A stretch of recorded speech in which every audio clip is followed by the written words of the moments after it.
Ce soir, cette question, pourquoi sommes-nous devenus si nostalgiques du passé ? Les années 80, les années 90 sont plus que jamais tendance sur les réseaux sociaux. La mode est aux publications de photos d'il y a 10 ans et le phénomène semble mondial. Alors était-ce vraiment mieux avant ou est-ce un moyen de fuir une époque où tout va trop vite ? On en parle avec nos invités. Bonsoir Monique Dagneau. Vous êtes sociologue, directrice de recherche au CNRS, spécialiste de la jeunesse et du monde numérique. Et votre dernier ouvrage, c'est Génération Reset. Ils veulent tout changer. Ça veut tout dire. Et c'est sorti chez Odile Jacob. Avec vous, Vincent Coquebert, vous êtes journaliste et essayiste. Et quant à vous, votre dernier livre, je vais le citer également, c'est La guerre de succession. Joli jeu de mots au passage. Et c'est sorti aux éditions Arquet. Monique Dagneau, je commence avec vous. Nostalgie, c'est un mot qu'on emploie souvent, dont on parle régulièrement. En un mot, c'est quoi la nostalgie pour vous ? C'est l'idée de penser qu'avant, c'était mieux.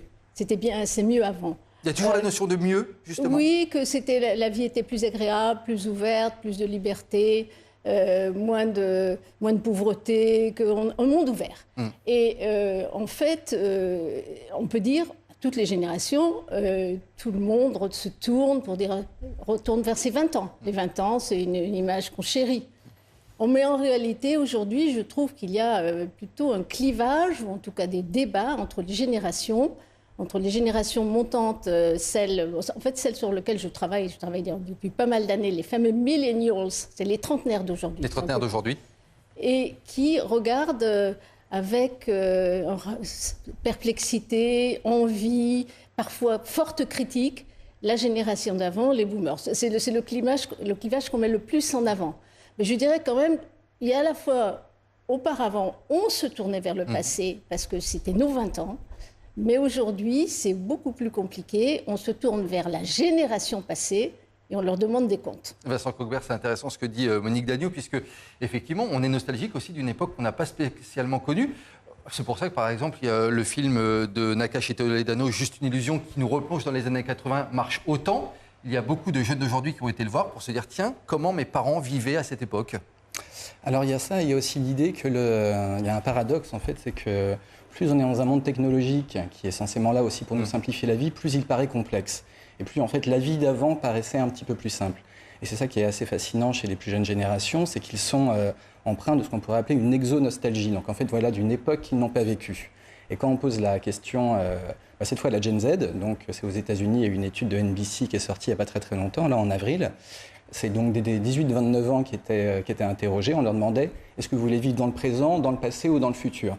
Eh bien, ils étaient 47% à dire dans le passé, 13% à dire dans le futur et 38% dans le présent. Donc on se rend compte qu'il y a cette manière-là de regarder un peu dans le rétro, si on voulait faire un petit jeu de mots.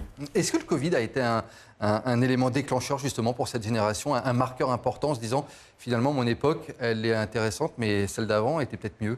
Je pense qu'en fait le Covid, moi, avec a créé une rupture temporelle et a créé un peu cette impression d'être aussi dans une boucle temporelle et a cassé la narration, on va dire la narration individuelle et collective en fait d'une génération qui était en gestation et qui ont l'impression en fait de pas avoir de narration cohérente d'eux-mêmes. Donc le passé. Moi, j'avais fait un ouvrage précédent qui s'appelait La civilisation du cocon, donc qui parlait du repli, cette tendance au repli sur soi, qu'il soit psychique, physique, domestique. Et je pense que le passé, aujourd'hui, fait un peu figure de cocon temporel. Vous parlez, Monique Dagneau, dans votre livre Génération Reset, d'une jeunesse qui doit faire face au blizzard de son époque. Ça veut dire que ces jeunes sont dans le brouillard, et donc, pour dissiper ce brouillard, il faut qu'ils soient un petit peu dans un temps passé, c'est ça ?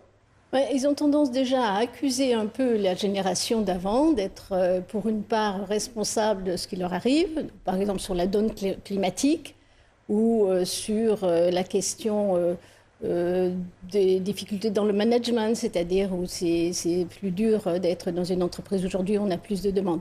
Et ce que je pense, la génération, moi je travaille beaucoup sur les trentenaires, la fameuse millennials, c'est-à-dire ceux qui sont rentrés les premiers dans la culture numérique, et puis qui ont vieilli, qui sont maintenant évidemment dans des activités professionnelles, en fait, ils ont subi tout un ensemble de désillusions.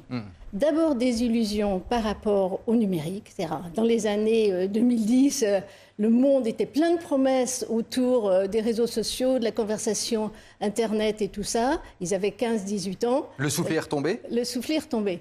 Ensuite, il y a quand même d'autres désillusions. Il y a la question évidemment climatique, c'est-à-dire un moment On pensait qu'on allait gérer, dominer le dérèglement climatique. Aujourd'hui, quand même, les résultats sont mitigés. Ensuite, il y a aussi une certaine désillusion vis-à-vis de la démocratie. La démocratie, on pensait de plus en plus de liberté. En réalité, aujourd'hui, on est face à un choix, par exemple, entre des radicalités extrêmes politiques. Donc, on peut se poser des questions sur les désillusions démocratiques. On peut aussi se poser des questions sur la question de la liberté, tous azimuts. Aujourd'hui, on s'aperçoit, hommes et femmes se regardent plutôt avec méfiance parce que cette liberté des rapports entre genres, eh bien, finalement, elle est menaçante. Et tout ça, effectivement, ça crée un élément pour dire, voilà, c'est un climat qui c'était peut-être mieux avant. Je voulais qu'on revienne avec vous, Vincent Kockbert, sur un exemple concret. Sur les réseaux sociaux ces dernières semaines, on a vu un phénomène intéressant et étonnant. C'est cette tendance à reposter des photos de nous de 2016, de 2013, et non pas des photos d'aujourd'hui. Pourquoi les internautes ont fait ça, selon vous? Est-ce que c'était une manière de se dire, voilà comment j'ai évolué, ou une manière de dire, finalement, c'était mieux avant? D'ailleurs, le constat, c'est intéressant ce que vous dites, parce que la phrase « c'était mieux avant », d'ordinaire, c'était plutôt une phrase de conservateur, ou même, passez-moi l'expression, mais de vieux schnock. On disait « ah, c'était mieux avant ». Et aujourd'hui, c'est un sentiment qui, chez les moins de 35 ans, c'est une étude IFOP qui l'a montré, chez les moins de 35 ans, ils sont 65% à dire « oui, la France, c'était mieux avant ».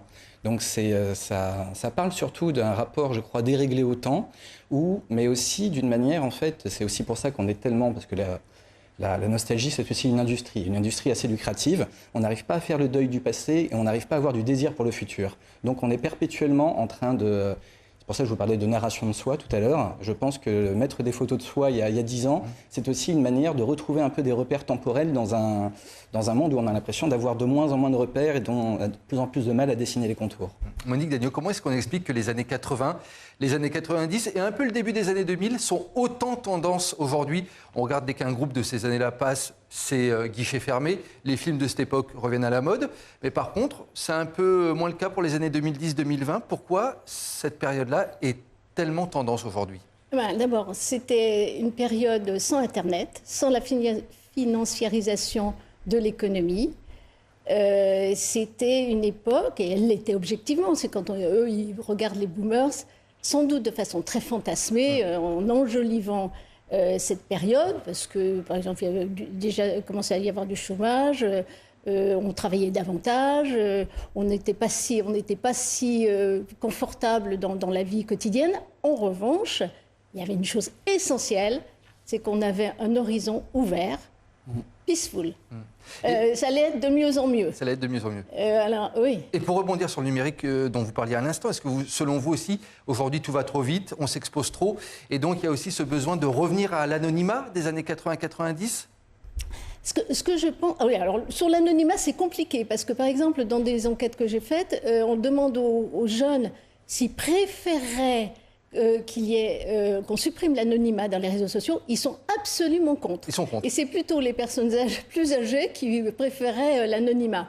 Mais de façon plus générale, ils ont une vision fantasmée, mais en même temps réelle. C'est-à-dire qu'il y a eu tellement de changements technologiques et de changements rapides que finalement, l'avancement dans le temps a une dimension assez terrifiante. Et il y a peut-être aussi une profusion aujourd'hui, par exemple, de morceaux de musique, de séries qu'on peut avoir en un seul clic. Et à l'époque, il fallait aller chercher, par exemple, ce domaine culturel. Donc, on a peut-être envie de revenir à quelque chose de plus rare.